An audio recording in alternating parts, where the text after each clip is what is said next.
दर्शक महानुभावहरु यति बेला हामी सन्धिखर्का एक रतलेमा छौं। यहाँ चाहिँ खोला किनारामा चाहिँ आमा र दुईटा दिदीहरु चाहिँ देख्नु भएको छ। कतिमा लिएर जान्छन् त? जम्मा 5000 हो।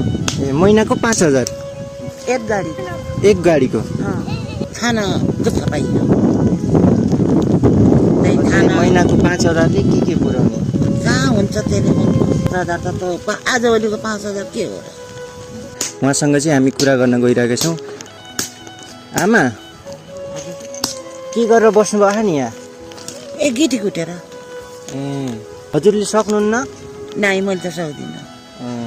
मैले 2-3 वर्ष भइसक्यो छोडेको। छोरा र छोरी मरेदेखि छोडेको। ए तपाई बसेपर मात्र कुट्नुहुन्छ यहाँहरुले? नत्र त हिँड्छन् त। ए तपाई बसेपर कुट्नी नै भने भाग्नुहुन्छ? नत्र भाग्ने। यो एक ट्राली गिट्टी छ? छैन, अझै पुग्यो छैन। पुगेको छैन। कति दिन लाग्छ नि? लाग्छ ढुङ्गा छैनको खोला महिना दिन पनि लाग्न पाएको। हजुरको घर चाहिँ कहाँ नि? घर त यहीँ हो। पहिलेको त डिभर्ना हो। परिवार यति मात्र हो कि अरू पनि हुनुहुन्छ? अहिले हामी यति चाहिँ छौँ। यति हुनुहुन्छ? दिदीहरूलाई चाहिँ खास के भएको? यिनको त जन्मै यस्तो हो। जन्मै यस्तै हो? कस्तो बोल्न सक्नुहुन्न कि कस्तो?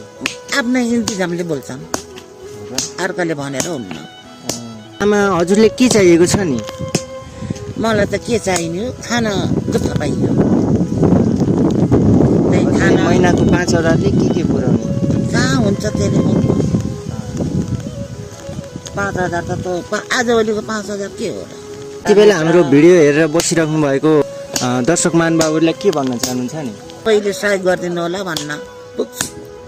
मलाई सहयोग गर्ने पनि, मलाई खाना दिने पनि त्यो ठुलो धर्म हो। आशी भन्ने कुरो कति दिन्छु मेरो हातमाले, तर मलाई खाना दिन पर्यो। घर छ मेरो नाममा, केही पनि छैन। एउटा नागरिकता चाहिँ के छैन मेरो। ए नागरिकता मात्र छ? नागरिकताकै भरमा यो घर छ? नागरिकताको भरमा घर छ, बास छ, बास भनौँ। कति वर्ष भयो नि आमा यसरी गिटी कुट्न लागेको? मैले त 33 वर्ष एउटा कुट्न लागेको। कुट्ने बाहिर चाल्ने। अनि दिदीहरुको बिहे भएको छैन? नाइ, दिदीहरुको बिहे त के हुन्छ अब त्यहाँ कोही केटो आएर कुरा गर्ने न असल त के लाउनु र पहिले के कोही केटो आएर केटीहरुको कुरा गर्ने भने मैले चोट पनि खाएँ 2-3 फेर छोरीहरुको हातको। त्यहाँबाट भाउ